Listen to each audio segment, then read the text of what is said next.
hacia civilización o barbarie, ¿no? Como una dicotomía: Europa, lo civilizado; América, Asia, África, lo bárbaro. Y que acá, muy inteligentemente, en una operación política muy clara, Sarmiento cambia esa dicotomía por barbarie, ¿no? Y él explica que eso tiene que ver con que, por un lado, en nuestro territorio convive la civilización y la barbarie, pero que además, por ejemplo, Buenos Aires, que él lo pone como el centro de la civilización, donde está la universidad, la biblioteca y demás, está gobernada en ese momento que él escribe, exiliado en Chile, por el bárbaro más bárbaro, que es Juan Manuel de Rosas, ¿no es cierto? Entonces, por eso, esto de civilización y barbarie.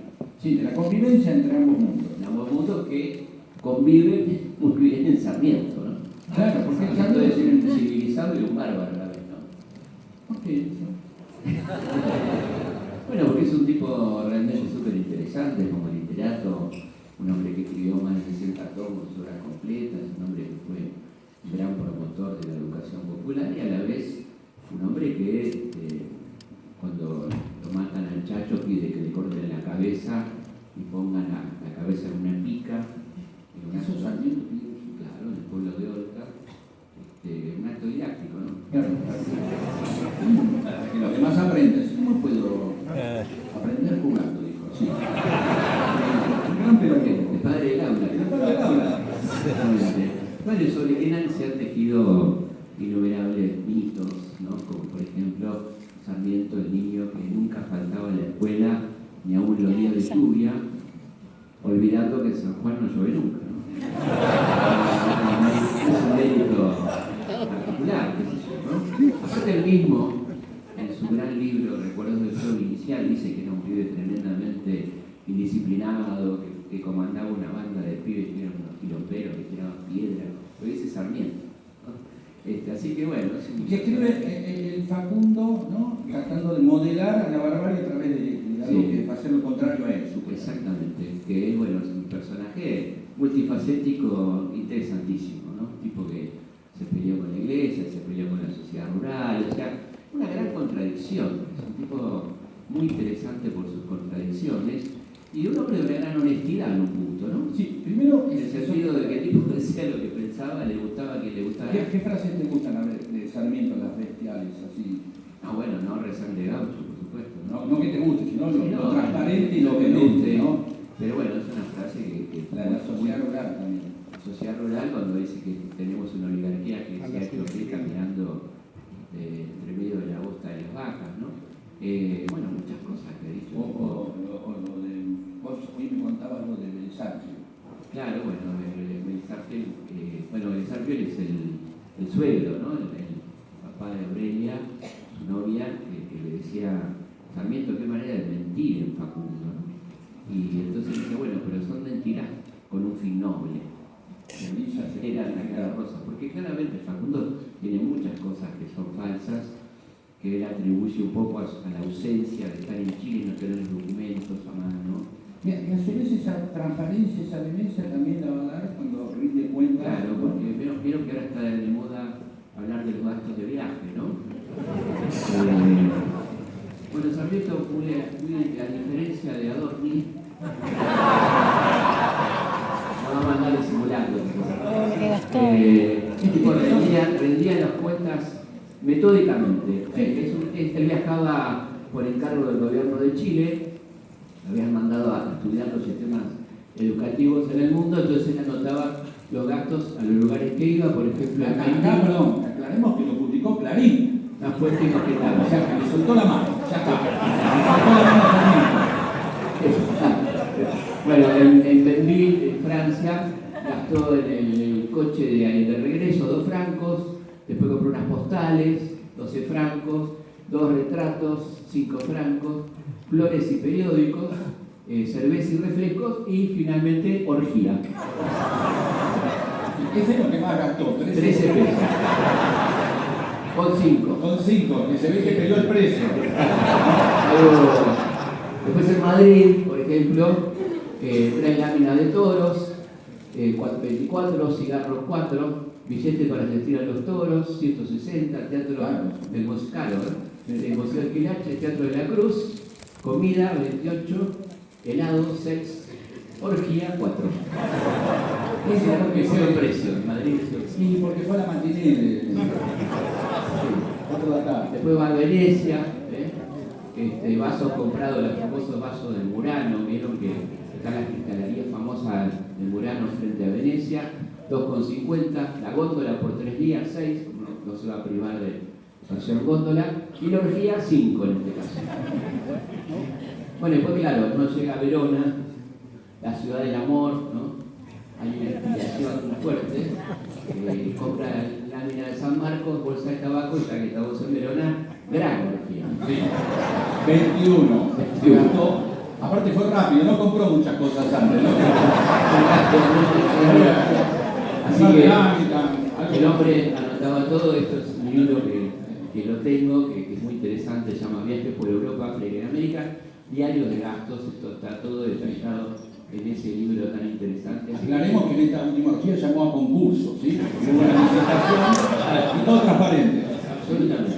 Ahora, este Sarmiento que de alguna manera modela a través de una novela, digamos, algo que es fascinante, porque es un libro maravilloso, de Facundo, a un personaje con el que va finalmente a determinar lo que es la barbarie. Claro, es lo que él pone, por supuesto, en Rosas, porque el libro está más destinado a Rosas que Facundo en sí, aunque elige un personaje fantástico, ¿no? Como Facundo Quiroga, en quien él pone el prototipo de la barbarie, ¿no? Cosas que por supuesto no se corresponde con la figura de Facundo, que era un tipo culto, un tipo muy particular, muy interesante.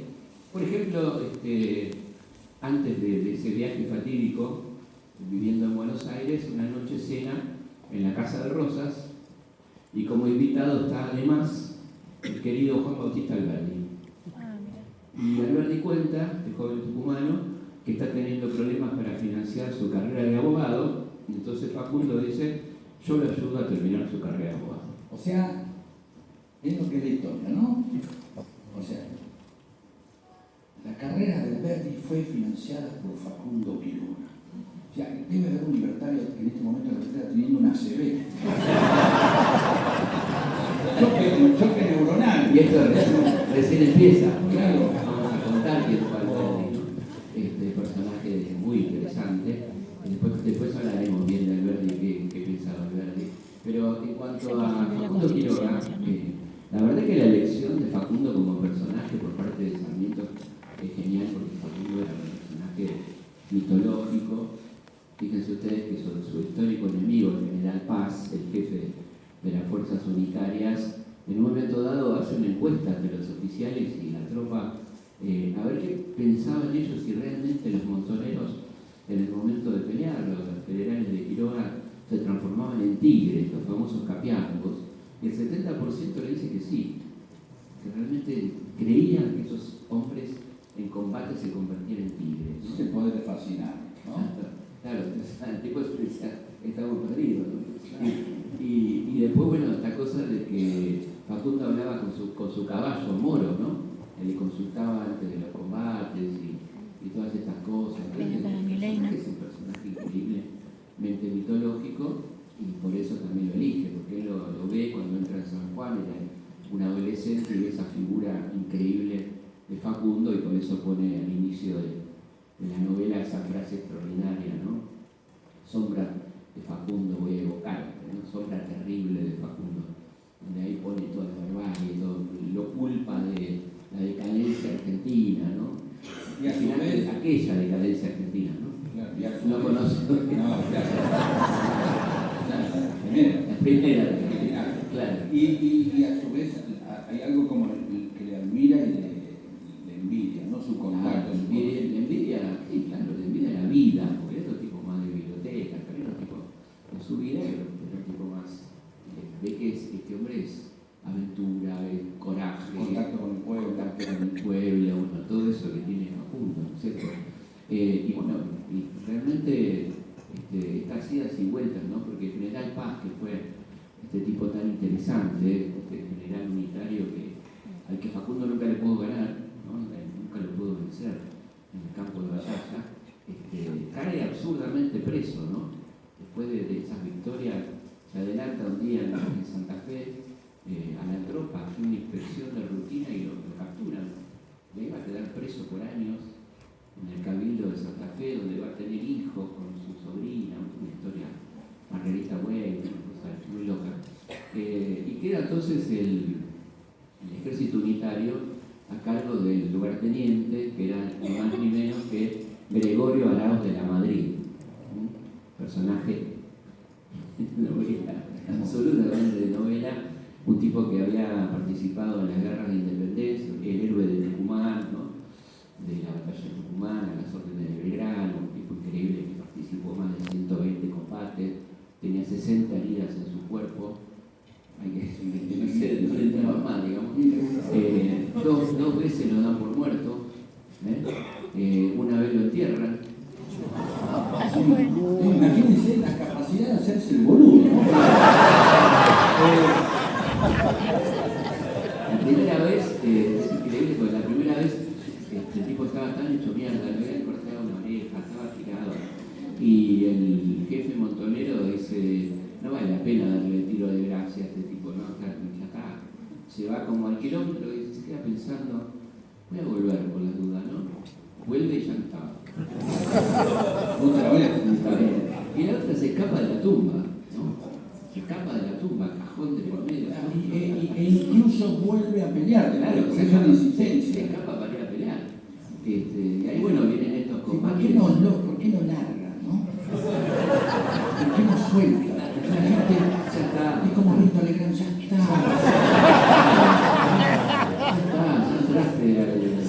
Ya entraste al hall de la fama, ¿no? 2 veces muerto, no te joder, claro.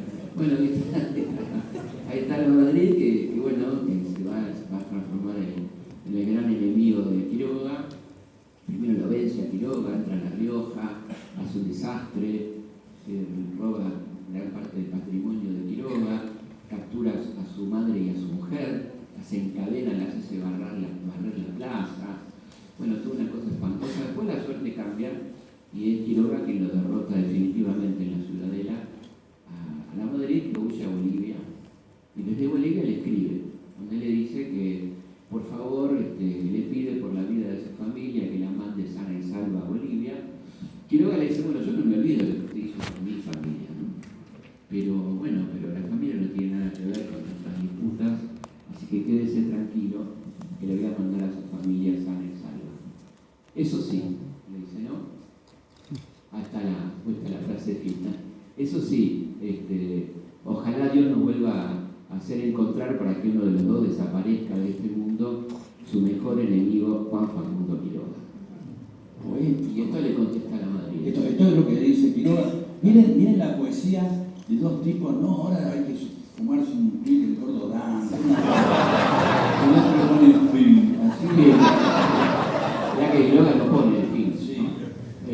Bueno, ya está, usted general podrá ser mi enemigo cuanto quiera, pero el paso que ha dado de mandarme a mi familia, lo cual espero con ansia, no podré olvidarlo jamás, ¿no? Hermoso. Hasta este diálogo entre dos enemigos mortales, como eran estos dos, ¿no? Sí, y que aparte muestra también que hay unas dinámicas en la historia donde Claro. se puede ir cambiando, como en el caso.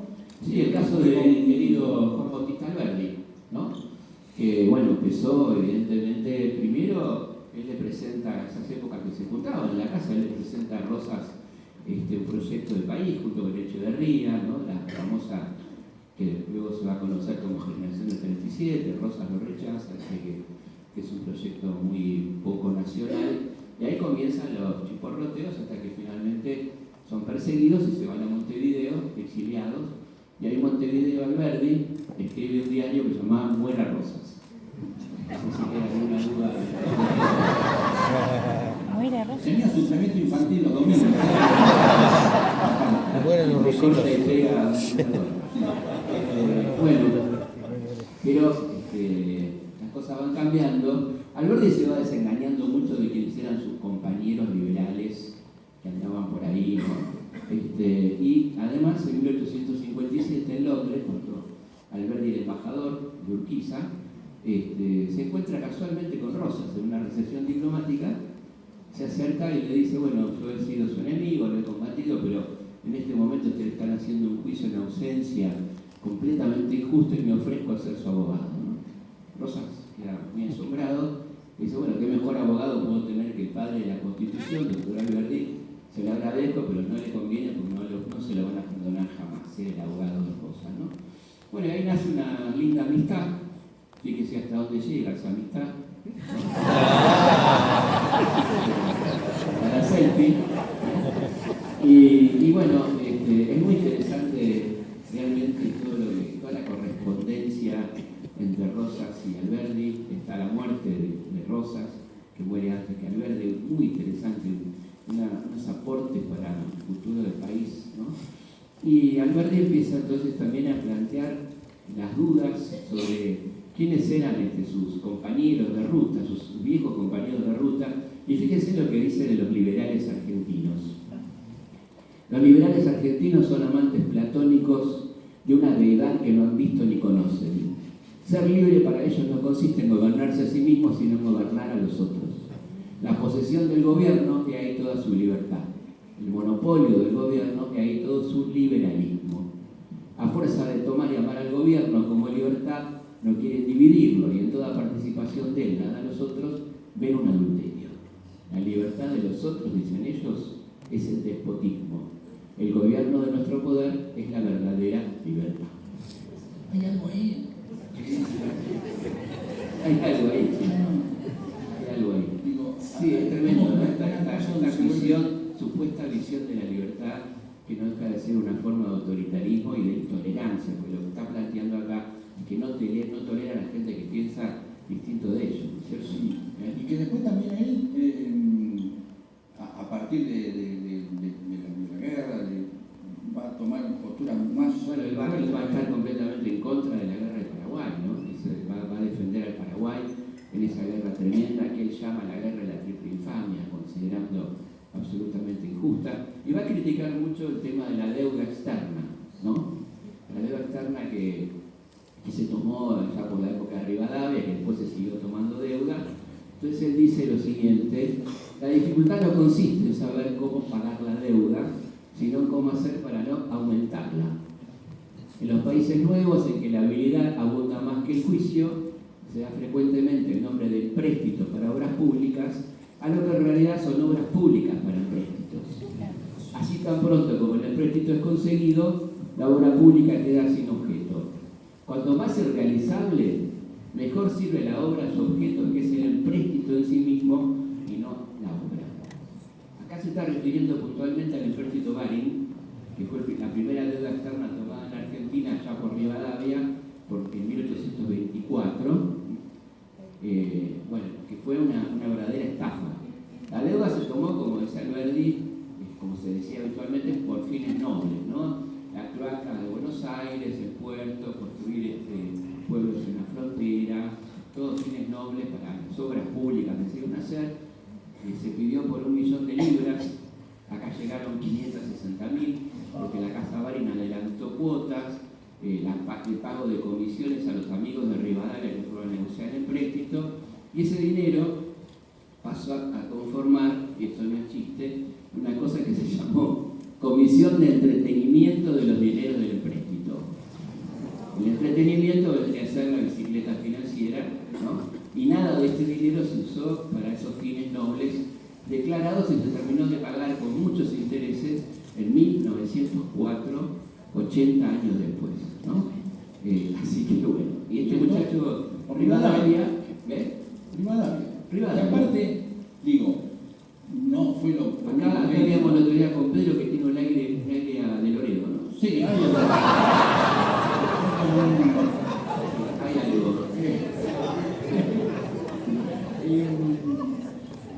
Porque uno dice, no fue la única de Rivadavia. No, Rivadavia empezó temprano, ¿no? Ustedes saben que la primera aparición pública de Rivadavia es muy simpática, porque nuestro querido y nunca bien ponderado Mariano Moreno, cuando viene de Chuquisaca como abogado, empieza a trabajar en el Cabildo de síndico, y en 1805, y le dan un caso de un señor que decía que quería cobrar un plus como abogado en el Cabildo, como síndico, y entonces Moreno averigua que ese señor no solo no era abogado, sino que no había terminado la escuela secundaria, y se llamaba Bernardino Rivadavia. ¿Quién es de título? Que también va a negar la bandera. Claro, cuando Belgrano crea la bandera, El 17 de febrero del 12, en la costa del Paraná, le manda emocionado al secretario del Triunvirato, Rivadavia, ha creado la bandera, ¿no? Y Rivadavia le manda una carta fulminante donde dice que ha tenido un injustificado ataque de patriotismo, que cómo se le ocurre, tal cosa, que le manda la bandera española, dice, siga usando esta bandera. No hay por qué hacer novedad. Hay más. No, pero vamos a la de San Martín. Sí, bueno, intenta asesinar a San Martín en 1815 junto con Alvear, hace una campaña de calumnias, de injurias absolutas contra él en el 24 nuevamente, hasta que San Martín se cansa y se va al exilio por culpa de este muchacho, ¿no? O sea, ¿por qué tiene calle Rivadavia? No tiene cuadernos sobre lo que se puede escribir y borrar sin cuadernos. Cuadernos, equipo de fútbol, Compañía radio, seguro. ¿no? Radio, compañía de seguro. O sea, tremendo hijo de puta que hoy, claro, los catastros municipales siempre aparecen Rivadavia y San Martín, Sí. San Martín y me pregunto por qué estamos homenajeando a un tipo que aparte terminó pidiendo, porque Claro, lo él lleva muere exiliado, muere en Cádiz, y le dice a la familia del testamento, dice que por favor su cuerpo no vuelva a ese miserable país que somos nosotros. Pero la familia se ve que no lo quería y al año lo Y hoy, si ustedes no lo saben, ¿sí? Conocen Plaza 11, ¿no? Bueno, Plaza 11 es una cosa gigantesca, negra, es un cenotafio y está enterrado ahí Rivadavia. Rivadavia está enterrado ahí en Plaza 11. O sea, el tipo que quiso poblar la Argentina de anglosajones para hoy está ahí, toda la noche le fuman porro, lo mismo, toda la eternidad oliendo a chipán, así. Y después hace justicia poética. una verdadera justicia poética. Bien, porque esa tensión, precisamente del lado de los que querían civilizar, estaba Rivadavia. Ahora vamos a ver cómo hoy seguimos viviendo esto. ¿Sí? Para eso vamos a ir a un plano. Ustedes están ahí, ¿ves? Buenos Aires, la ciudad. ¿Sí? Civitas, ciudad. Ciudad viene de civitas. ¿De acuerdo? Ahora vamos a ver cómo eso se va a dar. Algo que tiene que ver precisamente con si la ciudad es la civilización, ¿el campo qué es? Porque no llegó la ley del hombre, donde no hay civilización es barbarie. ¿Y el romano? Es la adolescencia de la ciudad, ¿no? Esa ciudad que todavía no es, que es campo, y uno puede estar en Lanús y en un ascensor, escuchar un gallo de un ascensor. Ver un caballo en un semáforo, ¿no? Ahí, gran disputa. ¿Y esto qué pasa? Pasa precisamente que nosotros vamos a vivir y vamos a tener una relación en el armado de nuestra identidad, segundo nivel vamos, porque también vivir en la periferia no es lo mismo que vivir en el centro. Vamos a suponer, a ver, Felipe, vos, ¿dónde vivías? Vivía en Ramos Mejía, partido de La Matanza.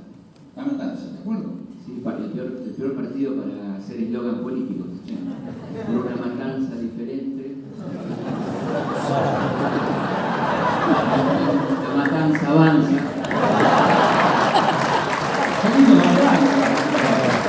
Por una nueva matanza. De todos modos, Felipe vivía en Ramos Mejía. Ramos Mejía. No sé acá cuál vendría a ser, cerca que sea el Bernal de ustedes, no sé. Es como el Córdoba de La Matanza, como el Caballito de La Matanza. Hay la gente que vive en La Matanza que sufre estar viviendo ahí. Está todo el día negando que vive en La Matanza y cuando cruza la capital federal dice: bienvenido a La Matanza, Espinosa te saluda. Les duele. Es un partido infinito, ¿no? Sí, No, vivía en Ramos, pero era delegado de Suteba y le recorría toda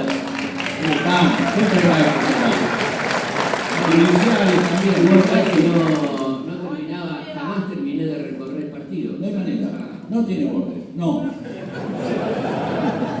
Uno tiene, yo siempre cuento que una vez fui de Villa de Zuriaga a Virrey del Pino.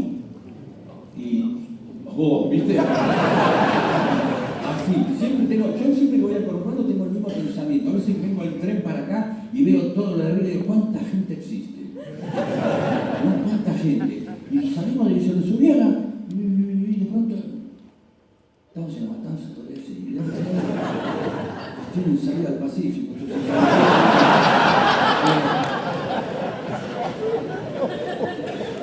Tiene zona rural y lo más alucinante que tiene sociedad rural la Imagínate, ¿no? Murió el Cati de allá, es como está con 3 mangos, está mal hecho, digamos, ¿no? Es de Munro. Bueno, pero ¿a qué vamos con esto? Ustedes están ahí en Quilmes, allá está Buenos Aires, y siempre, habitualmente, la gente de cada lugar conoce más desde su lugar hacia el centro que desde el centro hacia atrás. Es decir, ustedes conocen más de acá hacia Buenos Aires que hacia Berazategui, ¿sí? Lugar que ya el quilmeño ya llega a Espeleta y pega la vuelta. ¿Cómo? Claro. Cuando el quilmeño va a Berazategui y dice, opa, ¿esto se puede hacer? ¿Cómo van en contramano? Todo Berazategui. No, la gente le mandó música. Muy bien. Estoy amigo de Patricio. Muy bien. Muy bien. Vos sabés, perdón, que durante años, Patricio se me contaba que ellos iban a bailar a la capital y les daba vergüenza decir que eran de la Éramos el patio trasero de Quilmes. ¿Viste? Vos ibas también a bailar allá. Entonces, ¿qué pasaba? ¿Dónde vivís? ¿Viste Quilmes? Sí. ¿Cómo pasaste Quilmes? ¿Dónde estaba? Bien. Entonces, vamos a ver qué puede ocurrir con alguien que vive en el partido de Quilmes y de pronto, como Felipe vive en Ramos Mejía, ¿sí? Y hace amigos en Capital Federal. Y me decían, venite a mi cumpleaños, me tomaba el bondi y no preguntaba nada. O sea, Crespo, Palermo, es decir, la persona con no sabe llegar a la Capital Federal. Ahora vamos a suponer que un tipo sin sonido de conurbano, no sé, y dice, che, ¿te acuerdas que es un cumpleaños? Y dice, claro, viniste, ya tomaste, vos sí llegaste, Villa Crespo, es fácil. Sí, yo hago un cumpleaños, ¿dónde vivís? Sí, en Solano. Sí.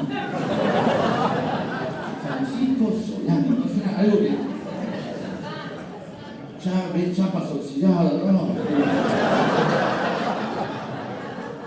Y dice, ¿por qué hago?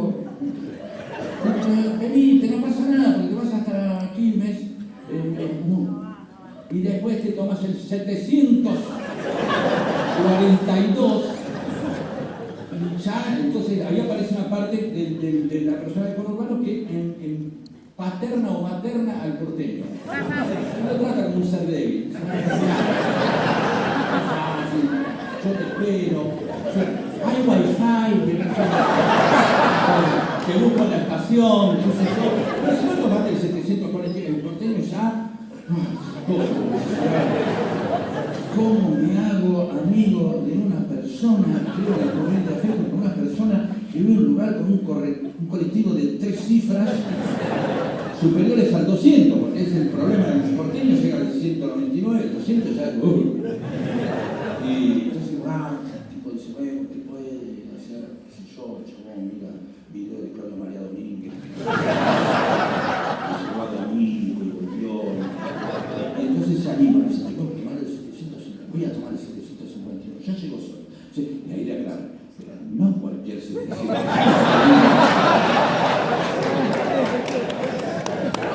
Claro, porque como el conurbano se fue armando, la vida llega antes que los planes.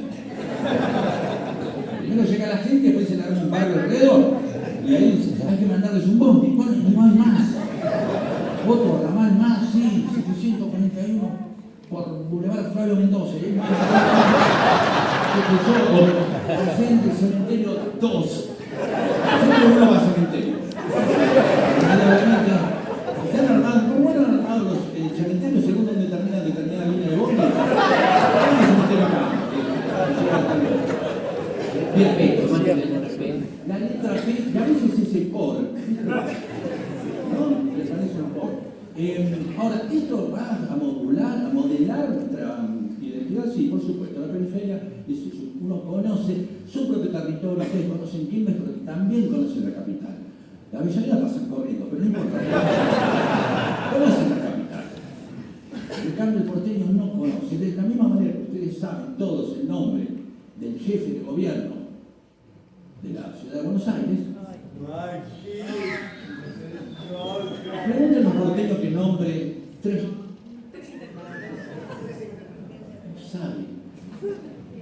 No sabe, saben de manera porque es la cámpora, no saben. El intendente ya es algo secundario. ¿Sí? ¿Por qué? Porque siempre desde la periferia vamos a estar mirando al centro y desde el centro se están mirando a sí mismos. ¿Sí? ¿Para qué van a venir a Quilmes? A ponerla solamente.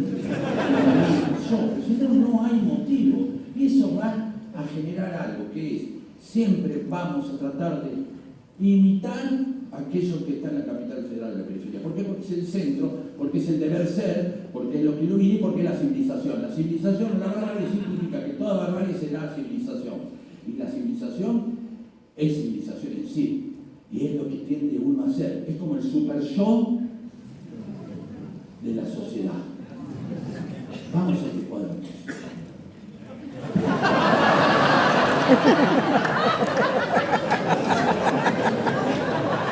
Afortunadamente ha llegado el psicoanálisis a Quilmes. Conocen. Ahora, vamos a explicar lo que no sé, nunca sé psicoanalizar. Porque hay gente que no sé psicoanalizar nunca, entonces, super yo y eso. ¿Qué viene a hacer? ¿El super yo qué? Vamos a suponer que alguno de ustedes, hay algún peronista acá que tiene un familiar y lo va a visitar mañana sábado. Me invita un asado. El tipo tiene otro tipo de connotaciones políticas, acá eso. Y siempre lo torea el peronista. El peronista va y dice otra vez, y llega el otro y dice, ¿cómo te va así? Mirá, te jode, ahora vamos a comer, tengo un playlist de Spotify. Sí, poné tranquilo, lo mejor es editorial de Jonathan Undial. Entonces, después, a la noche ponemos Leuco para bailar. ¿Qué le va a pasar entonces a ese peronista como objeto de estudio? ¿Qué le va a pasar? ¿Qué va a querer hacer con el puñal? Lo va a querer matar. Va a empezar a buscar aquí. Tenía un sifón Drago. Que compró en Verazateri. ¿No? Al lado de Rigoló. Y de pronto, ¿eso qué es? El ello. El impulso, la pulsión, el deseo, lo más primal que sale, la barbarie. Pero el super yo, ¿qué dice? No, hay que considerar todas las opiniones, estamos en democracia. Sí, y él matar. No, hay que charlar y compartir ideas, todas las voces son válidas. Matar. No morir nunca. El super yo que dice, no, hay que charlar. Eso es el super yo y el ello. ¿Qué es el yo? Porque está en el medio, la parte que negocia. El yo es ese triste socialdemócrata que nos hace vivir en la provincia de la mediocridad, ¿no? Entonces,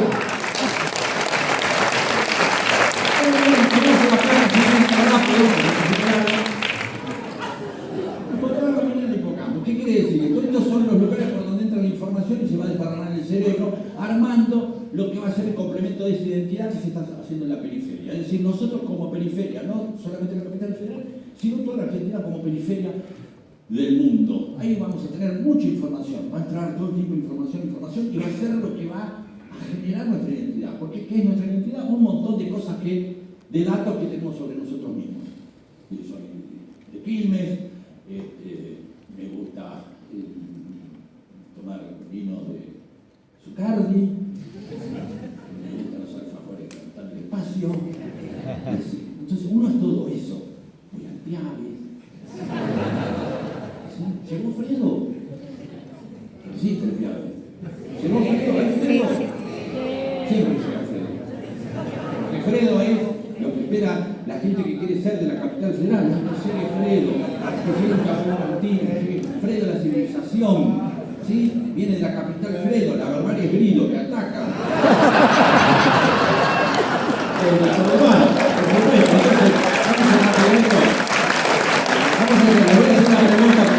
Toda la información que tenemos en nuestro sistema neuronal. ¿Quién es el jefe? Perdón. ¿Quién es el protagonista de Indiana Jones? Harrison Ford. Es decir, este cerebro, este órgano maravilloso que contiene un montón, un desarrollo a través del tiempo, de las especies que se fueron así purificando, ¿sí? De pronto, capaz de imaginar, planear, soñar, esta maravilla, tiene un sector, tiene unas cuantas neuronas dedicadas a saber que Harrison Ford es muchas neuronas que están ahí, saben eso. Están en una carnicería neuronal todos los días. Harrison Ford. Indiana Jones. Y hay una neurona que dice, yo sé quién es Carlos Monti. Y hay un montón de información al pedo. Que uno no quiso tener. Porque hay un montón de información que vos no querías tener y saber. Yo no quería saber quién era Fernando Iglesias. ¿Por qué lo sé? Porque la información está girando por todos lados, a tomar algo en el cable, en televisor, está Antonio Laje con Fernando Iglesias. Yo me entero quién es. Y yo no quería saber. O sea que sé un montón de cosas, mi identidad armada, un montón de cosas que no me interesaban. Y hay un montón de datos que son importantes en mi vida que no lo sé. A ver, tenemos un historiador acá. Pero primero que sabe de su historia. Felipe, ¿dónde naciste? En Mercedes. Muy bien. ¿Quién atendió a mamá? Atendió al doctor Ferreiro, un gran obstetra. Muy bien.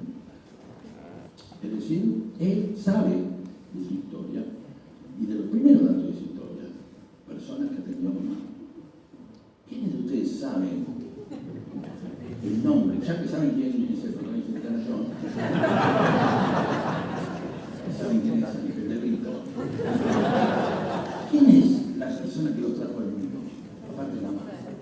¿Quién sabe el nombre de los que lo trajo? Mirá, qué poco, rotitos, qué bonito. O sea, tienen un póster de Falcioni en la casa. No el póster de la persona que lo trajo al mundo, que tienen que valorarla, porque la noche anterior le habrán dicho, che, vamos a tomar Fernet, no, mañana que se un pibe. Es un póster de ese tipo, de esa mina hay que tener, de esa doctora, de ese doctor, de esa enfermera. Eso, porque esos son precisamente nuestros orígenes. Es el saber sobre nuestra propia historia. Ahora, uno dice, sé sobre mi propia historia, y de la misma manera que hay cosas que sé, que conozco, hay un montón de datos que tengo ahí. ¿Cuál es la fecha de la independencia de los Estados Unidos? 4 de julio. Muy bien. Ahora, si vamos a un Quilmes de Oklahoma, y hay un teatro, Shakespeare, no Cervantes, y hay un historiador que se llama Philip Punch.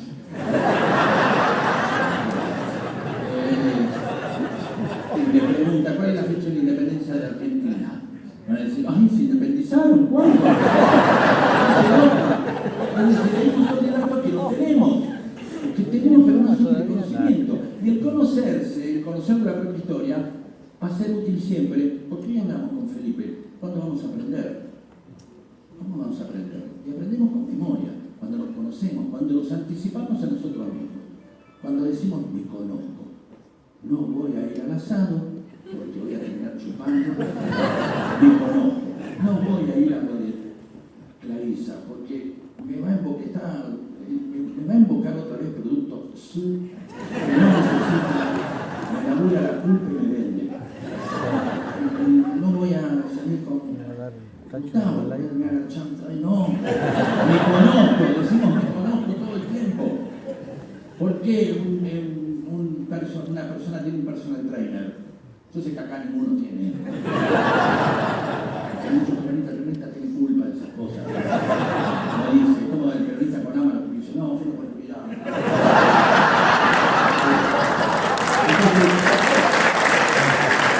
¿Cómo fue? Se conoce. Un tipo tiene un personal trainer porque se conoce y sabe que no tiene la voluntad, entonces la tiene que tercerizar. Y un tipo que tiene su otra vez. Y va y le dice uno más. Es decir, le paga a alguien para que tenga la voluntad que él no tiene. Y eso es conocerse. Ahora, vamos a hablar de cuál es el poder de conocer algo. Miren esto. Cualquiera que tenga forma puede ser definido, y cualquiera que pueda ser definido puede ser vencido. Sun Tzu, el arte de la guerra. Bueno, filósofo chino del siglo V a.C., muy importante, que fue difundido tardíamente en Europa, más o menos por el siglo XVIII. Fue Napoleón, lo leyó, lo adoptó como una guía, ¿no? Este gran libro, El arte de la guerra, fue leído por los más grandes generales de la Primera y Segunda Guerra Mundial, de los dos bandos, por el gran general Giap, el vencedor de los yanquis en Vietnam. Y después se hizo muy popular también en los últimos 30, 40 años el marketing. Claro. Se usa mucho el marketing. Claro, porque conocer es manejar. Entonces uno de pronto muchas veces siente que a veces uno dice, te conozco, y dice, qué bueno, me conoce, qué cercano, qué... Mira.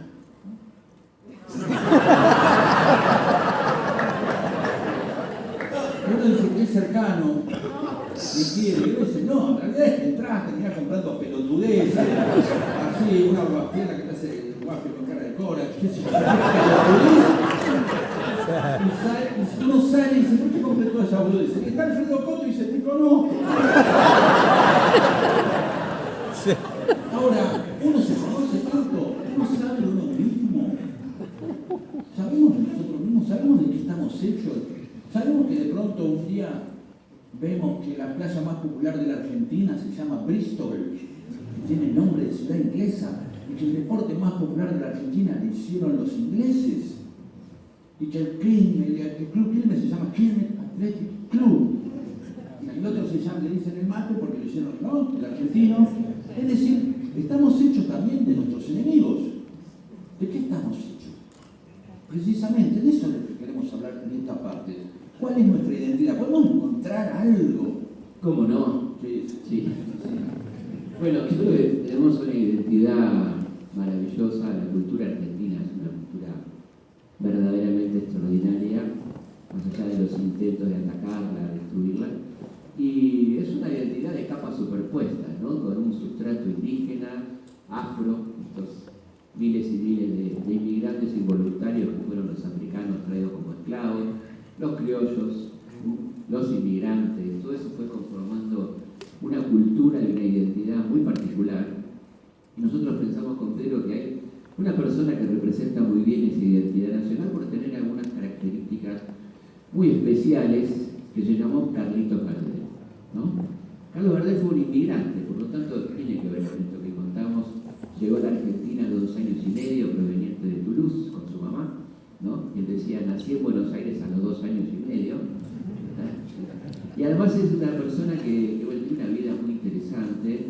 A los 5 años ya andaba repartiendo las camisas que planchaba su mamá. Ellos vivían muy cerca de la corriente angosta de los teatros, y Carlitos entraba en los camarines de los grandes artistas, cantaba allá, le decían el francesito cantor. Después andaba por el Abasto, ¿no? Ese lugar maravilloso donde había una especie de torre de Babel, donde había puesteros franceses, italianos, judíos, rusos, la gente que llegaba a las provincias con el azúcar, con la yerba. Todo eso hacía que ahí hubiera música, melodía de todo tipo, pero a Carlitos le enamora fuertemente el folclore. Él es un fanático del folclore argentino. Durante 20 años no canta otra cosa que folclore, estudia mucho los folclores, la danza, la cifra, la samba, la milonga, la chacarera. Así que es una persona que absorbe muy fuertemente esta identidad nacional folclórica, hasta que conoce el tango en 1917, Mi Noche Triste, de Castriotti con Tursi, y va a empezar a cantar tango. Ahí está llamando Razano por teléfono. Bueno, y va a empezar entonces a ser el cantor de tango, inventa el cantor de tango, y va a llevar el tango por todos lados, por todo el país. La verdad que con Pedro venimos recorriendo con este espectáculo toda nuestra querida patria, y a donde vamos nos dicen, acá cantó Gardel. Sí, lo cual, si cantó en tantos lados, y como también estuvo Malagata ahí, pero el tema es, ¿cuándo lo hizo? ¿Cuándo estuvo? No ahora, que pueden ir en aerolíneas. No, iba en esos caminos de la patria. Imagínate los años 20, los años 30, recorriendo todos los lugares, pueblo por pueblo. Es impresionante realmente, ¿no? Y además tenía una generosidad extraordinaria, además de su repertorio social, donde había temas muy profundos, Pan, aquella Santa Cruz, ¿no? Hablando de la situación social del país. Lo que hacía él era un recital bastante largo y terminaba ese recital y sabía que había mucha gente que no había podido pagar la entrada y estaba en la puerta y lo esperaban y cantaba un mini recital de 5 o 6 canciones gratis para toda esa gente que estaba ahí. Bueno, y en estos recorridos por los pueblos siempre le invitaban a comer después y le hacían escuchar al crédito local, decía, acá tenemos este pibe que canta muy bien. Bueno, en uno de los pueblos le dicen, acá tenemos el mejor cantante de tangos, es un chico que fuma mucho pero canta extraordinariamente bien. Bueno, canta el pibe, no, perdón. Entonces se acerca a la mesa de Gardel, le dice, ¿qué tal, maestro? Y Carlito le dice, seguí fumando, pibe. Bueno, aparte un tipo que también entendía la repercusión que él tenía y lo que podía provocar, ¿no? A través de Exactamente, exactamente. Bueno, y después vendrá, por supuesto, su fama mundial. El primer antes, cuando hace la recorrida. Claro, primero cuando se va el último año, ¿no? En Buenos Aires, 1933, plena crisis tremenda, la famosa crisis del 30, la aparición de las villas, la enorme desocupación. Entonces le dicen de la compañía discográfica dónde quería hacer las fotos de prensa del nuevo disco, si en el Alvear Pala o en el Plaza, y dice, no, lo vamos a hacer en Villa Desocupación para que la gente vea cómo viven mis hermanos. Entonces los diarios del sistema no tienen más remedio que publicar en tapa las fotos de la villa, con Carlitos ahí al lado de la gente. Fíjense qué maravilla, ¿no? Qué genio lo que hace Gardel antes de partir a esa gira extraordinaria, donde ya había triunfado en París, vuelve a París, había cantado en la ópera, se había hecho amigo de todos los personajes más importantes. En Niza conoce a Carlitos Chaplin, pasa una noche ahí en Niza maravillosa donde él le hace un mini recital y Chaplin le abre un poco las puertas del mercado del cine en Estados Unidos, pasándole contactos, ¿no? Ahí lo tenemos en el Hotel Negresco de Niza. Y después, bueno, vendrá su etapa en los Estados Unidos, justamente con todos estos contactos. Va a tener un programa en la NBC, una de las cadenas radiales más importantes de Estados Unidos, en Nueva York, donde tiene un programa de 3 emisiones semanales con público, un éxito increíble. Y una noche lo va a ver una parejita de latinos, y la chica le dice, mi novio canta lindo, tiene algunas amistades peligrosas, pero canta bien. Él dice, bueno, pibe, interesante, venite a la radio, que hay un concurso de cantantes. El pibe se presenta, lo gana, y ese pibe se llamaba Frank Sinatra, padrino artístico de Frank Sinatra, nuestro querido Carlitos Gardel. Que le va a hacer un homenaje. Sí, cuando lo trae Carlito, en el comienzo de los 80, Sinatra quiere ir al Abasto a llevarle un ramo de flores al lugar donde cantaba Gardel, en agradecimiento, llamado Rondeman, que era un lugar donde cantaba Gardel en el Abasto, ¿no? Y también en estas andanzas neoyorquinas, que son muy divertidas y que cuenta un libro hermoso de Terek Tucci, Gardel en Nueva York. Terek Tucci era el arreglador de Gardel, a quien llamaba Carlitos a la madrugada, porque Carlitos no escribía el pentagrama, entonces lo llamaba a la madrugada, le decía, che, Beethoven, sentate al piano que te canto algo, y le silbaba la melodía y Tucci la transformaba en pentagrama. Y ahí le cuenta que hay una familia de argentinos, que la señora cocina muy rico, le invitan a comer, y cuando llega a la casa se encuentra con un pibito de 13 años que toca el bandoneón, ¿no? Y ahí conoce a Astor Pantaleón Piazzolla, ahí lo tienen, niñito, que participa en la película, y comienza esta amistad tan linda entre Gardel y Piazzolla. Carlitos lo invita a la gira, que sería la gira fatal, a la que por supuesto Astor no va porque era menor, y bueno, muchos años después, en una carta de homenaje a Gardel, escribe Astor, menos mal que no te acompañé a la gira, porque ahora en vez de estar tocando el bandoneón estaría tocando el arpa, ¿no? Así que bueno, y finalmente... Sin Chaplin no hay Sinatra, ni Claro. Piazzolla. Fíjate vos qué lindo todo este recorrido, ¿no? Por estos personajes alucinantes de Ahora, nosotros elegimos a veces a nuestros ídolos porque triunfaron, porque son conocidos afuera. Y bueno, porque nos algo traen pasa, algo. ¿no? Fíjate lo que le pasó a nuestro querido Jorge Luis Borges, cuando va a dar la famosa conferencia de Texas, y un profesor lo invita a su casa y como homenaje le pone los discos de Gardel. Ustedes saben que a Borges no le gustaba Gardel. Y entonces cuenta termina llorando, emocionado, y dice, debo admitir que este muchacho cada día canta mejor. Claro, porque Evidentemente la distancia, el no estar en su país, ¿no? el contexto cambia nuestra identidad. Exacto. Es hacerlo Así de es. una parte. Sí, sí, el es. filmeño que... Ya me imagino Desarraigo quilmeño. el desarraigo, el tipo a las 3 de la tarde están aquí, estando ahí en Villacrespo. Ahora tenemos una historia muy linda de Borges. Claro, porque precisamente tiene que ver con esto, que la identidad es dinámica, va a ir cambiando. ¿Sí? Depende del contexto, el momento, el tiempo. Borges era muy amigo de Scalabrini Ortiz. ¿Lo tienen? Sí. O sea, es increíble que Borges fuera amigo de Scalabrini Ortiz, pero antes de Scalabrini un montón de gente era amiga. Era amiga de Sul Solar, era amigo de Marechal, Borges era amigo de Marechal, e incluso de Jauretche. Amigo de Jauretche, hay un episodio muy interesante que en los años 30, comienzo de los 30, en aquella época que los radicales eran revolucionarios y se alzaban en armas. Ahora imaginen, ¿se acuerdan de Loredo? Imaginen a Bueno, hay el famoso alzamiento. Es el único radical que podemos nombrar hoy. No, pero no vale la pena. No vale la pena. No, bueno, hay radicales buenos, estamos hablando de los radicales del 30, en lo de Forja. Y ahí, bueno, Jauretche participa en un levantamiento armado contra el gobierno del general Justo, que se conoce como el Paso de los Libres, donde terminan todos presos, y él escribe en la cárcel un hermoso poema, llamado El Paso de los Libres, y el prólogo de ese poema lo escribe Jorge Luis Borges.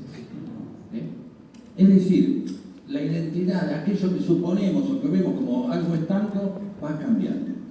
Borges entonces se va una noche, lo lleva hasta el primer Ortiz, porque más allá que Borges le gustaba, era un tipo, un anglófono, era un tipo que era un gran amante de la cultura popular, ¿sí? Y necesitaba, dado su origen, necesitaba que algunos amigos lo llevaran a esos andurriales, ahí a andar entre guapos, entre malevos, y de pronto un día Scalabrini Ortiz dice, vamos al mercado del abasto. Sí, lo lleva. Y ahí le dice, vamos a comer algo que nunca comiste. ¿No? Burro. Come a chutar. ¿Qué es esto? Dice. Y le entra a dar, ¿qué le vamos a chura, le da al otro le da un shock triglicérido. No había probado nunca, y ahí, claro, se siente mal. ¿No? Y no, le llama a la madre, a la Leonora Acevedo, y dice, no, me siento mal, por favor. Y aparece la mamá, Leonora Acevedo, una señora. Sí, debemos contar un par de cosas de Leonora Acevedo. Una señora con la que Giorgi tenía un gran Edipo, ¿no? Señora que, por ejemplo, en los años 70 llamaban para amenazarla y decían, vieja gorila, te vamos a matar a vos y a tu hijo. La señora contestaba, con respecto a mi hijo, no hay problema porque es ciego, sale por Maipú toda la mañana, lo matan cuando quiera. Con respecto a mí, estoy grande, la biología está obrando, no sé cosa que me muera antes que me maten. Apúrense, muchachos. La otra locura porque ella se muere a los 99 años. O sea que tuvo una influencia importante mucho tiempo en la vida de Borges. Y a poco que muere sale Borges a caminar, efectivamente por Maipú, como todas las mañanas, lo para una señora del barrio, y dice, ay Giorgi, me enteré que murió doña Leonora a los 99 años, qué pena, le faltaba un año para los 100.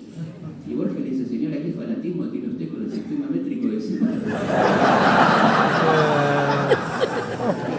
Ahora, esta señora, ven esa anciana, detrás de eso, adentro de eso hay un monstruo, que en el momento que Borges se siente mal, empieza a preguntarle, ¿por qué te sentís mal? ¿Qué comiste? Porque a veces, muchas veces, uno necesita saber cuál es el motivo de un malestar. ¿Qué habré comido? ¿No? Si fui de cumpleaños anoche, me llama otro, ahora, ¿vos qué comiste anoche? Entonces, ¿qué bien que? Y ahora sí, lo único, simplemente, pero no necesitaba. ¿Qué comiste? ¿Qué comiste, George? Tráeme algo, por ejemplo, no de más. ¿Con quién estuviste anoche? Con Carabineros, chico. ¿Cómo es Carabineros? Ajá, le dijo. Seguro. ¿A dónde fuiste a comer? Mamá. ¿Y qué comiste? Achuras, ¿no? Achuras. Comiste achuras. Sí, mamá. ¿Y te sentís mal? Muy mal, mamá. Pero muy mal. Muy mal, mamá. Me alegro. Eso le pasa por comer comida de esclavos. Porque claro, la identidad de la señora Leonor de Acevedo, en lo que como se había criado en su generación y sus ámbitos, en las achuras, en esa época todavía eran consideradas comida de esclavos. Eran las sobras, lo que se tiraba. Ahora, ¿cómo es que entonces aquello que en determinado momento se tiraba, resulta que ahora es el manjar de una parrilla? ¿Cómo sucedió eso? Sucedió por obra de Eugenio, que se llamó Antonio Gonzaga, un afrodescendiente correntino, ahí lo ven, que publicó el primer libro de cocina popular de la historia argentina, El cocinero práctico argentino, antes del famoso bestseller de Doña Petrona, Carrizo. Algunos se preguntarán la sede que es de Carrizo, de Gandulfo. Bueno, este hombre fue el primer cocinero mediático de nuestro país. Cocinaba, tenía un programa de radio de cocina, cocinaba en los teatros, publicó este libro, y era cocinero del Hotel Plaza y del Senado de la Nación. Cuando vino el presidente Roosevelt, él cocinó y quedó tan alucinado Roosevelt con las achuras, con las cosas que él introducía a la cocina de banquetes, que era parte de la cocina popular, que lo quiso conocer y lo quiso conocer a este gran personaje que introducía entonces en los banquetes finos, además de la famosa comida francesa, achura, parte del acervo culinario popular argentino. Sí, es decir, claro, la comida de sus ancestros, los esclavos, que no la conocían. ¿Cómo así? ¿Cómo decir, cómo es que algo de pobre después algo de rico? ¿Cómo puede pasar? ¿Cuándo descubrieron? ¿Por qué existe agapornis? ¿Qué sé yo? Bailaba venezolano, ¿cómo llegó al country abril? Cumbia, ¿por dónde vino? ¿Por la rotonda del Alpargatas? ¿Por dónde fue? ¿Cómo hizo para llegar? ¿Por qué llegó? Porque hay algo que se llama creatividad, que hace que una persona, la creatividad culinaria, no va a venir siempre de la idea de innovar. Eso, las innovaciones son los que van a admirar las burguesías y las oligarquías para los que cocinaba este tipo, el Antonio. ¿Por qué? Porque el tipo decía, esto no lo conocen y todos fascinados. ¿Por qué? Porque los pobres necesitan ver cómo hacen rico algo, que es lo que les sobró a los ricos. Las achuras. Aprendieron a cocinar las achuras, como aprendieron la pizza. La pizza nace de la creatividad, y la creatividad es lo contrario de la resignación. ¿Cómo nos resignamos a comer todo el tiempo pan? Dejemos de comer todo el tiempo pan. Viene un tipo y dice, pongamos el tomate arriba. Un mes dirán con eso. Un día se eche otra vez. Pan con tomate. Schopenhauer dice eso, ¿viste? La vida se divide entre la tristeza y el aburrimiento con un momento de felicidad en el medio, ¿no? ¿Por qué? Porque no tengo trabajo, qué cagada, conseguí trabajo, después otra vez trabajo. Todo es así. Lo vamos a desarrollar en nuestro próximo espectáculo, que vamos a hacer el año que viene. Listo. Schopenhauer. Este año. Sí, no, bueno, pero en algunos vamos a ir con... Ahí está Schopenhauer presente. No lo charlamos. Pero... en algunos vamos a ir con él. Sí. Bueno. Estreno en Rosario. Sí. ¿Y por dónde iba? Entonces, la pizza. Imagínense. Un mes, después viene otro y dice, estoy podrido. Sí, una cebolla, un mes más. Tomate, cebolla, boludo, viene una cosa blanca, larga, que dice Barraza. Salado. Y así, y un anchoa, del mes se aburren, del mes se aburren. Llegaron a la naná. Queso Barraza. Compramos queso Barraza porque mi hermana dice que es el mejor, qué sé yo, y es re salado para nosotros, para nuestro paladar. Van cambiando porque son dinámicas, como el amor, cómo es que nos estamos divorciando con aquella persona con la que tuvimos sexo desenfrenado en el 85 por Agüero. Sí, nos casamos, hicimos carnaval carioca. Y ahora nos estamos. ¿Por qué? Porque el tiempo va cambiando los objetos, las identidades y los sueños. Lo que fue en un momento va a dejar de ser en otro. Incluso los sueños. Soñé esto en este momento, pero resulta que se me dio después. No es lo mismo ya. Ha cambiado la circunstancia. Yo en el 2015 soñé verlo a Daniel Scioli en el gobierno. No es lo mismo. La identidad también es una oportunidad de un pelotudo, ¿no? Ahora, si todo el tiempo vamos a estar cambiando, ¿qué cosa nos puede unir? Nos une lo que somos. Si estamos cambiando todo el tiempo, ¿qué es lo que nos vamos? Vamos a hacer una parte didáctica. ¿Hay algún cordobés en la sala? No, hay gente de Casategui, podría pasar. Cordobeses, ¿por qué no? ¿Viste? Siempre hay cordobés. Es que a veces están todos. Siempre verdad que se pongo, te manda uno. ¿De qué parte? Bien, eso. Es el cordobés, el porteño valora el cordobés de capital que tiene un acento hermoso, le obligan a contar chistes todo el tiempo, es gracioso. No es un cordobés de Belville, de San Francisco, que no tienen acento, y es un cordobés sin amenities, así, un cordobés base, ¿no? Es el santafesino, no se sabe qué son. ¿De qué club, hincha? Muy bien. Está perfecto, lo que necesitamos. Venimos de hacerlo en Córdoba. Cordobés de Talleres, cordobeses de Belgrano, vectores de odio. Te odio. Decir te odio viene en cordobés bien fuerte. Te odio, imagínense, te odio para acá, te odio para allá. Te odio. Muy bien. ¿Cómo hacemos para que estos cordobeses unirlos y dejar que se odien? Vamos rápido, ponemos porteños.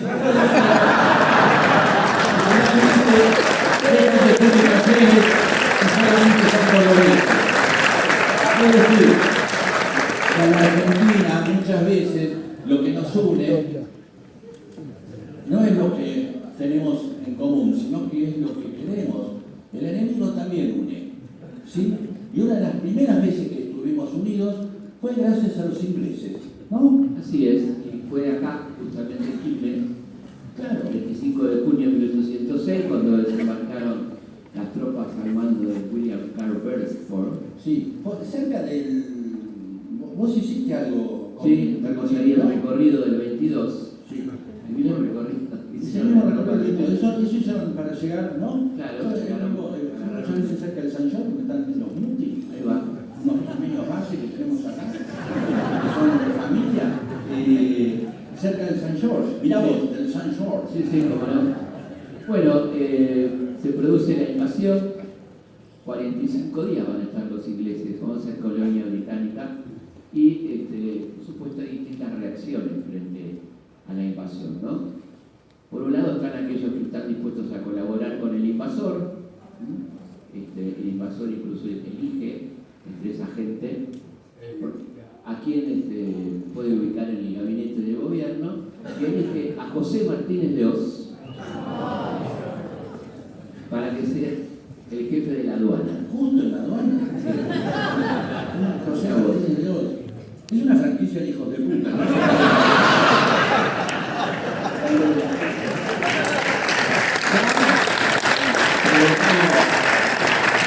Preguntamos siempre con Pedro qué pasa si había en la familia un Martínez de Oz que quería ser bueno. Me expulsa.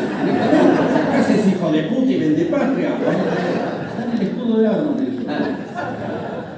Bueno, y por otra parte, una muy importante parte del pueblo que se niega y que empieza a resistir a los invasores, entre ellas las mujeres, que fueron fundamentales en la resistencia a las invasiones inglesas, entre ellas, por supuesto, Manuela Pedraza, la tucumana, y una mujer que nos encanta, que se llamó, ahí la tenemos, Martina Céspedes. Martina Céspedes tenía un despacho de bebidas cerca de la Plaza Mayor, actual Plaza de Mayo, y una noche la van a ver 12 oficiales británicos, de estos Highlanders, ¿no?, a pedirle de beber. Ella dice, no hay problema, vayan pasando de a uno, van pasando de a uno, cierran la puerta, le rompe un botellazo en la cabeza, los maniata y los manda al sótano y produce la mayor captura de oficiales de todas las situaciones, 12 oficiales británicos.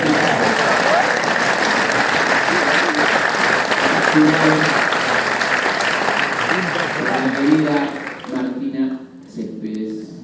Nos preguntamos con Pedro también qué pasaba con el quinto de la fila, por ejemplo.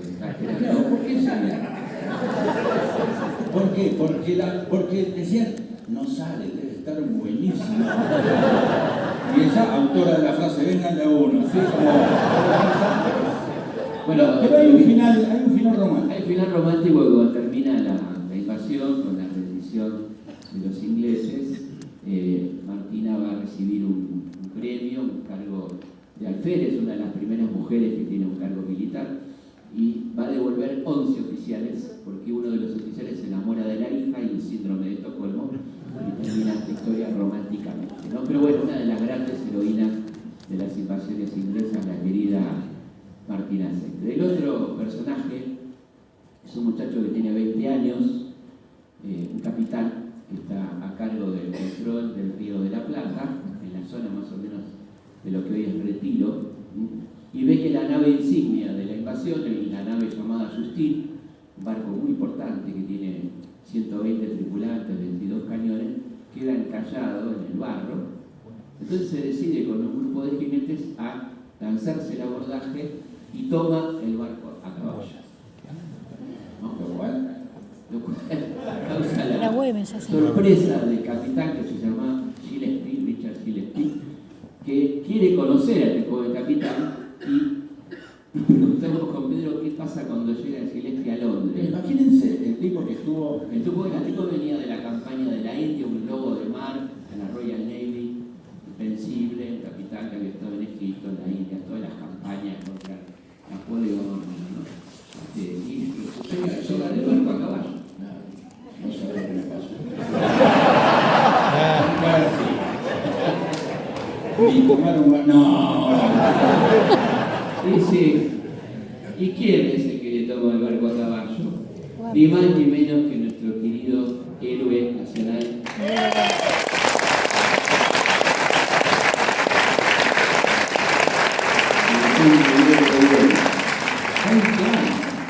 Un tipo, bueno, extraordinario, ¿no? Además de todo lo que sabemos, fue el hombre que organizó la resistencia en el norte, que frenó 9 invasiones españolas con lo que se llamó la Guerra Gaucha, donde participaban las mujeres, los niños, los ancianos, todo un pueblo en armas. Ese sistema de guerrilla, guerra rural, con pelotones de 60 hombres que le hacían la vida imposible a los españoles. ¿Cuántos eran en total grupo? 6.600. O sea, que eran... Repartidos en un territorio impresionante que es centro-sur de Bolivia, Jujuy, Salta. Y cuando entraban estos regimientos, que eran impresionantes, 4.500, 5.000 soldados, los iban volviendo locos. Y además se bautiza a estos soldados como los infernales, porque uno de los regimientos más importantes que tenían los españoles que bajaban de Perú se llamaba los angelicales. Y además arrancan bien con el bajan todos así con un uniforme de ser aquello. Nombre medio florativo. Bueno, y es clave en todo esto, que además ustedes saben que Güemes es una verdadera revolución, ¿no? En Salta, dándole tierra a los gauchos y reformando incluso la cuestión jurídica, que era un fuero gaucho, que no se puede creer porque había fuero militar, fuero eclesiástico, que era el fuero gaucho para defender a sus gauchos de las causas que le iniciaban los estancieros que decían abandono de tarea cuando iban a defender a la patria, ¿no? Así que, bueno, el famoso y querido padre de los pobres, como le decían, y por supuesto una pieza clave en todo esto es su querida hermana, María Magdalena Macacha Güemes, ¿no? Que fue la encargada del servicio de inteligencia, pero también, como Martín estaba mucho en campaña, Macacha se encargaba de las tareas de gobierno, lo que demuestra que una pareja de hermanos puede gobernar por la patria.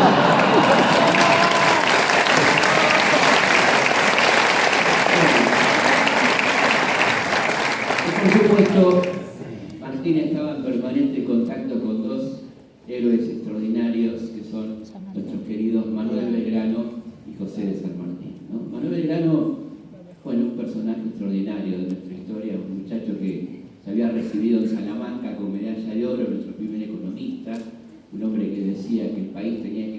industrializarse. Él decía, los países civilizados se cuidan de no exportar materia prima sin antes transformarla localmente. No exportemos cuero, exportemos zapatos, ¿no?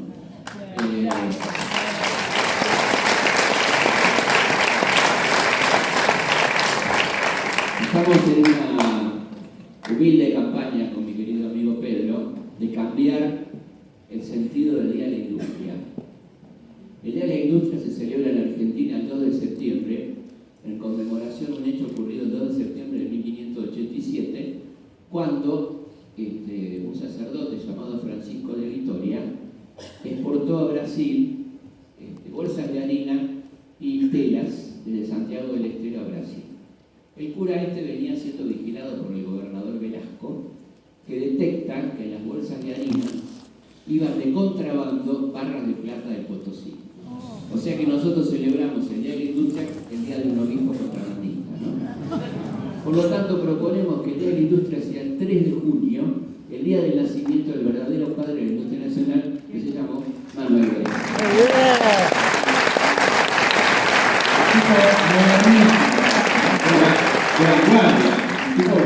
Bueno, la verdad que no mola hasta ahora, pero bueno, insistimos. No, pero digo, digamos, Belgrano es un tipo de pensamiento vanguardista. Sí, absolutamente. Imagínense que es el primero que habla de los derechos de la mujer, ¿no? Digamos, la necesidad de que la mujer pueda estudiar en los 3 niveles. Dice que no hay ningún motivo para segregar a la mujer de la función pública. Habla de la educación pública y gratuita para todos los niveles, a cargo del Estado, 100 años antes de Sarmiento. Habla del cuidado del medio ambiente, habla de la importancia futura de China en el año 1800. Bueno, un genio. Un artículo maravilloso que dice: atención con el gigante dormido llamado a ser la gran potencia mundial, China, escrito en el año 1800.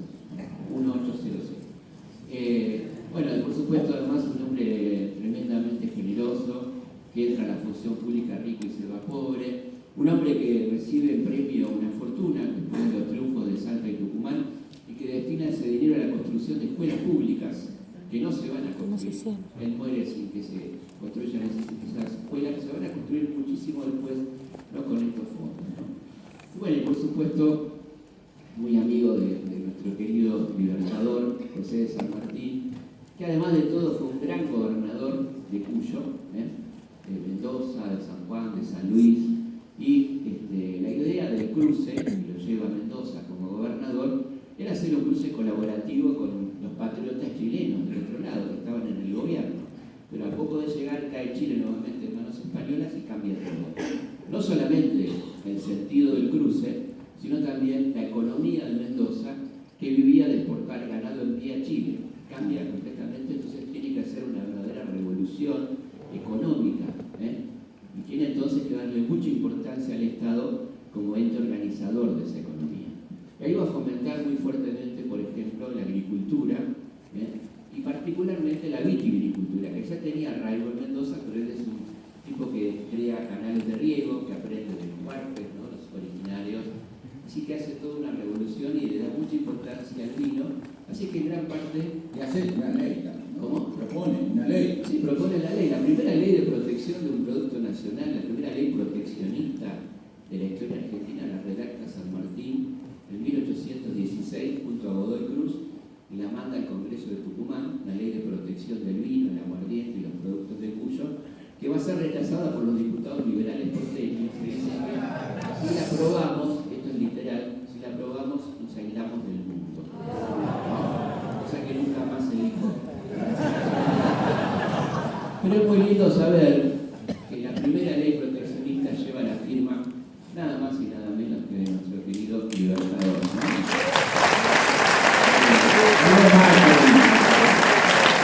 Además, bueno, el Estado que organizó el primer sistema sanitario estatal de la Argentina, lo hace Mendoza, con un rigor extraordinario.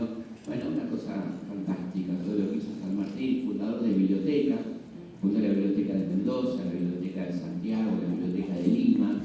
La Biblioteca de Lima la funda donde antes funcionaba la Inquisición, donde se quemaban libros. San Martín funda la biblioteca y dice ese día: los días de fundación de bibliotecas son tan felices para los amantes de la libertad como triste para los tiranos que odian la instrucción popular.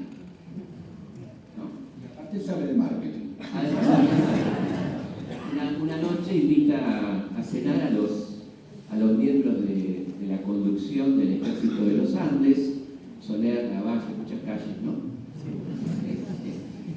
Bueno, todos los jefes, Las Heras, Álvarez Condarco, y le gasta una broma. Él tenía 2 vinos, ahí un vino de Málaga, español, y un vino de Mendoza. Al vino de Málaga le pone la etiqueta Mendoza, el vino de Mendoza le pone la etiqueta Málaga. Entonces le da a probar el primero, que era de Málaga, pero decía Mendoza. Entonces se hacen todos los sommeliers, dicen, bueno, sí, gusto a cuero, la cereza, un poco, pero un vino muy joven. Evidentemente nos falta mucho todavía, tenemos que aprender. Después toman el de Mendoza, pero le decía Málaga, y qué gran vino, un vino europeo con cuerpo, con madera, qué maravilla, ¿no? Entonces San Martín le dice, bueno, ustedes no solo que no saben nada de vinos, sino que son muy malos patriotas porque se dejan encandilar por las etiquetas extranjeras.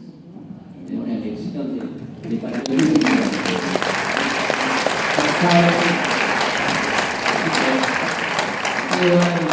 Hay que comprar una vez Fredo y después mandan grido adentro.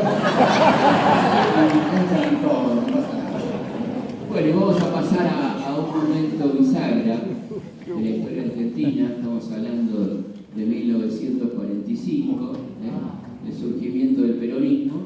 Y dijiste 1945 y hubo. Hubo suspiros.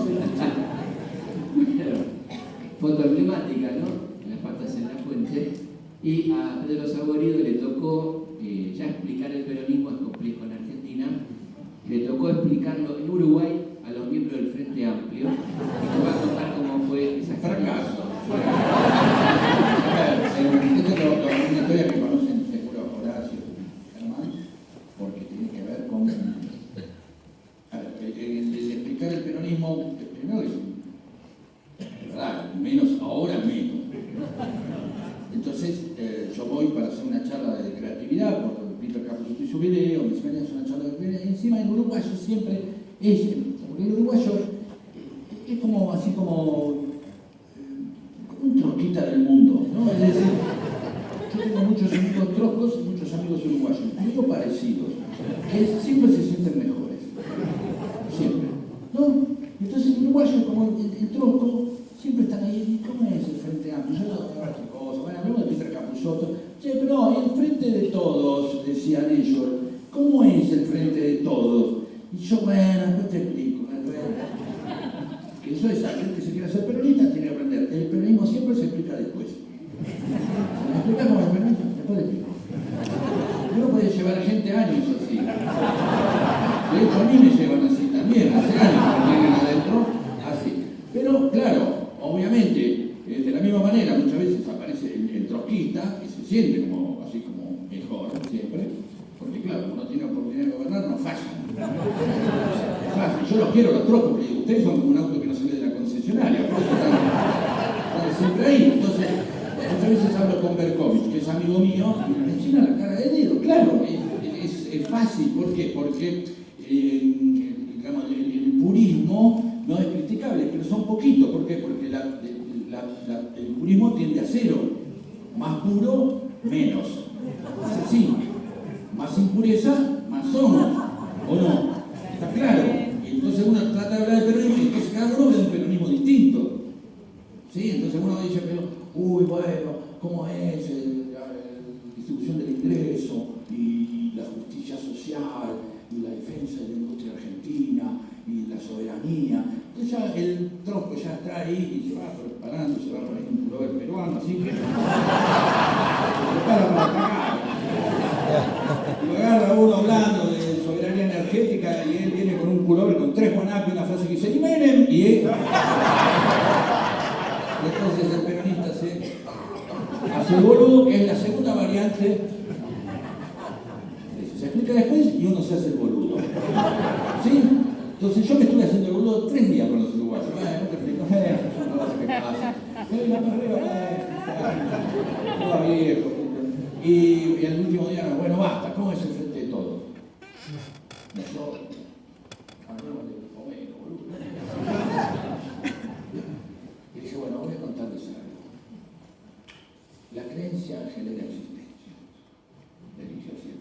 Yo fui a un colegio de monjas tercermundistas en Gerli. Sí, monjas tercermundistas, estaban con el obispo con la teología de la liberación, con los obispos de Angelelli en La Rioja, con Boff. Sí, un colegio muy particular en donde, como iban muchos chicos becados de la villa, nosotros no podíamos ir con cosas que ostentaran. Si los chicos iban con cualquier color de guardapolvo, gris, blanco, a cuadrito, nosotros teníamos que ir con el guardapolvo que sea. No podíamos ir en mocasines. Básicamente, a ver, de arranque no podías tener una lapicera más cara que una 303. Arriba con una Sheffer o algo, venía la monja Repli y decía, te miraba con cara de Dios, dice que sos aburrido, te la sacaba.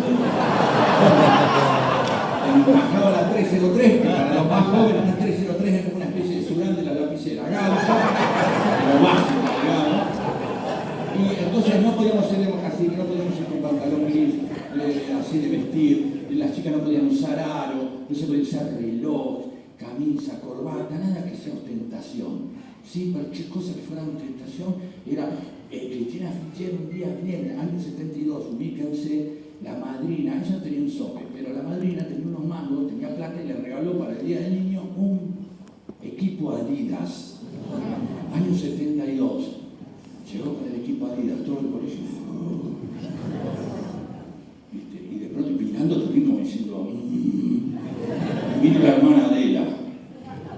Y le dijo, ya llegó a la dirección. No podés venir con ese equipo Adidas acá a ostentar. Pero me lo regaló mi madrina, le dijo. Tenés que venir, comprate otro uso, o otro pantalón, vení con... No puedo comprar, no te hay la contradicción.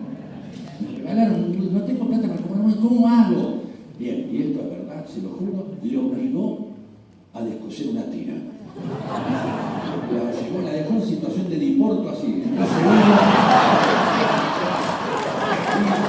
Claro, era lo último. Imagínense, ¿qué quiere llevar una madre al colegio? Un chico como los que iban al San Martín en Avellaneda, venía el bondi anaranjado y todos los pibes así con el blazer y el escudo, viste así, fetos de Sturzenegger,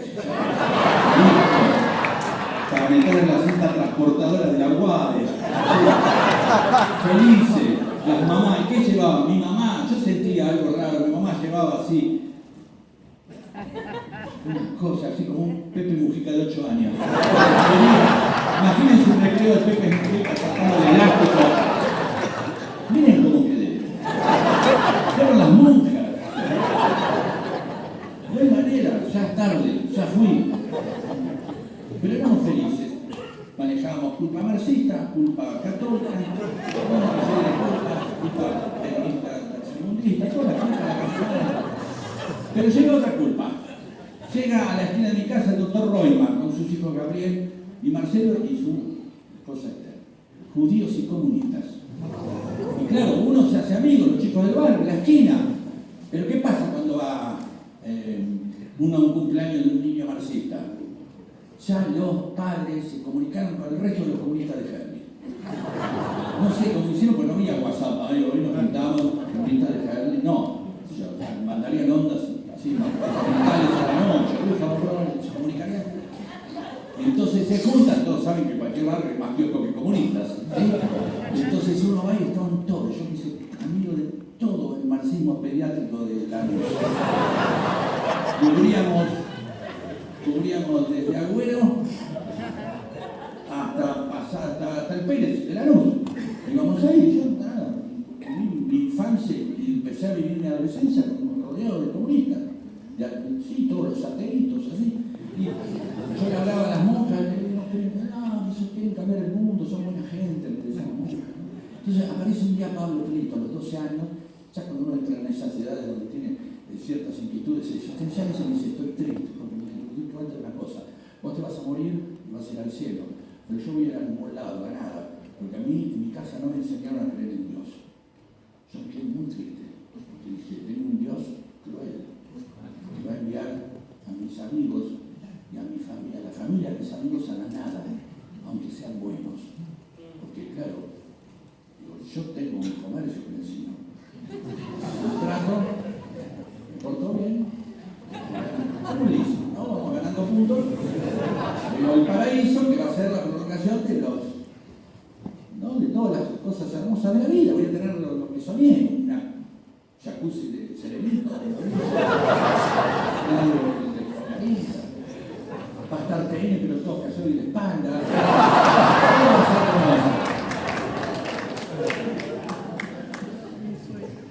¿El comunista? ¿Cuál es el premio del comunista por portarse bien? ¿Qué son todos esos números de bondad y solidaridad?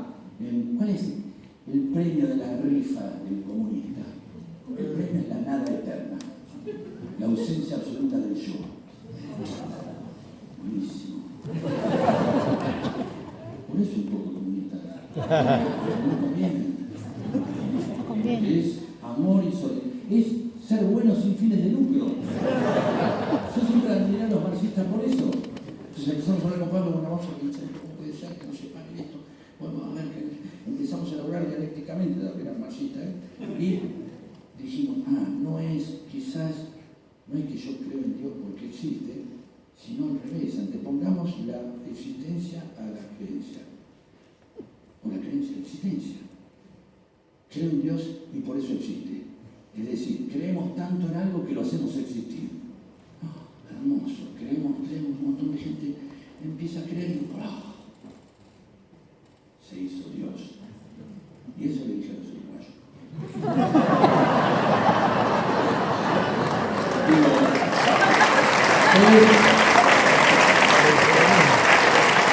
Lo que me dice Juan Felipe, que es, le dice, mira, el frente de todo no existe. Es un montón de gente que cree y que finalmente se une a partir de alguien que dijo, hay 2019. Y todos los dirigentes empezaron a decir, la gente quiere que nos unamos. ¿Cómo ahora? Sí, que están todos ahí, ¿viste? Porque es un momento distinto, todo se corre, cambia. Entonces todo se corre para un lado y uno hasta dice, lo ve a la red y lo quiere abrazar, ¿no? Estamos tan Tenenbaum todos ahora. Nosotros lo probamos.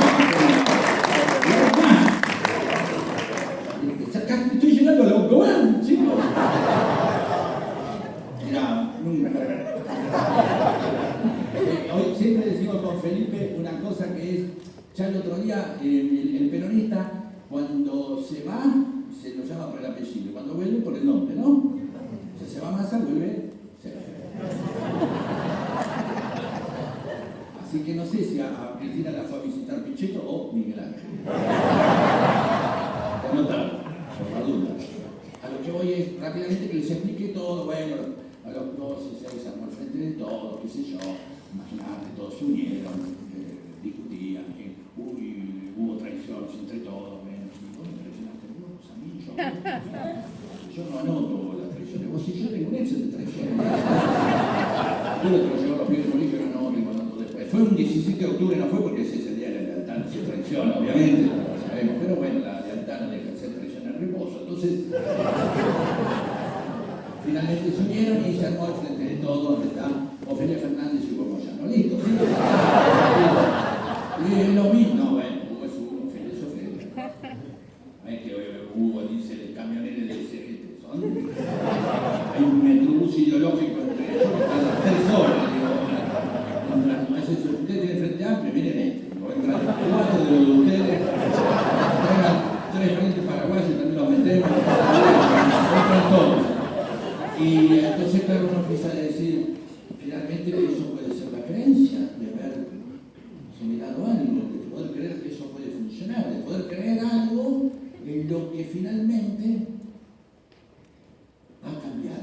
Que la historia la hacen los que creen, porque los que no creen se sienten inteligentes porque no creen, y eso no deja de ser simplemente la última estación de la autoestima. No creo, no me enamoro más. Entonces no voy a sufrir. En cambio, creer es arriesgar a ser otra vez estúpido. Vamos a verlo todo así. Pero hay que volver a creer, porque los que creen son los que cambian la historia, ¿no, Felipe? Siempre. Entonces, cuando hablamos de creencia, de creer en lo imposible, siempre viene algo de decir, creamos en algo. ¿Quién podemos pensar que en verdad creyó algo que el resto no? Entonces, ¿qué podemos inventar? me parece que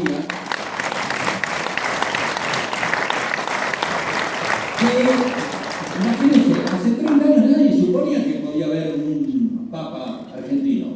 Nadie creía eso. ¿Nadie? No, él sí. Él creía. Y estaba ahí. Y le veían actitudes raras, que están en un cumpleaños y decían, ¿dónde está Jorge? En el balcón. Y el tipo así. Jugando. Imagínense el tipo jugando en el buffet de la curia con todos los curas ahí. Comiendo el capitán de Espacios Benditos. Jugando el flipper. Católico, que es un flipper cuando tiene un Cristo. Entonces, Jorge, ¿qué andás? ¿Tenés planes? Sí, me gustaría ser papa. Uy, hijo de puta. Una olla. 30 cafés, ¡pum! Clavado. El tipo diciendo, hola, ¿cómo te vas? Llamando gente, hola. ¿Sí? Y aparte, más raro porque era un papa peronista. Porque, bueno, los que no son peronistas les vamos a contar. Fue papa porque era peronista. Capacidad de rosquear para los otros bobitos. Ahí terminó la basílica, ahora voy con cartón.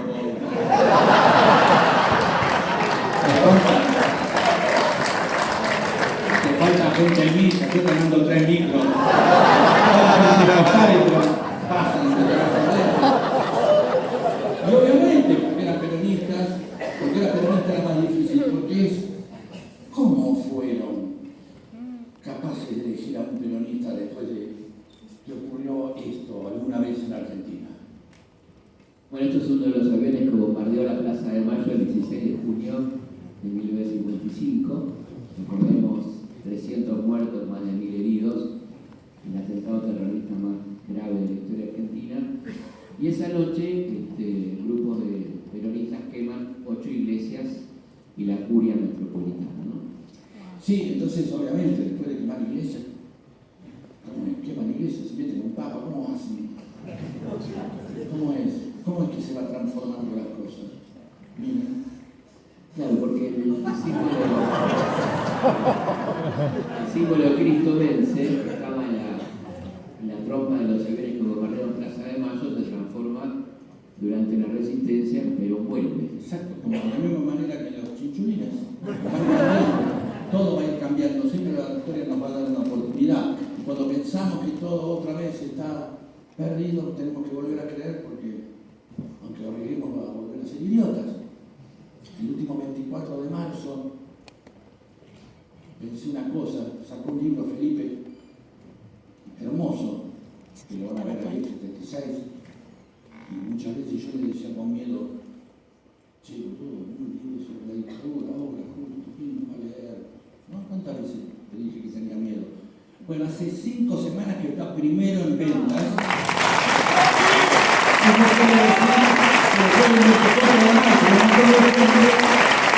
Todavía hay lugar para que sigamos creciendo y que la historia la hacen los que creen, a veces se convierten en estúpidos porque no salen, pero cuando salen son maravillosos. Así que, Felipe. Por supuesto, todo pasa y acá estamos para contar la historia y esto, por supuesto, va a pasar también. Y la vamos a contar nosotros la historia. Así que muchísimas gracias.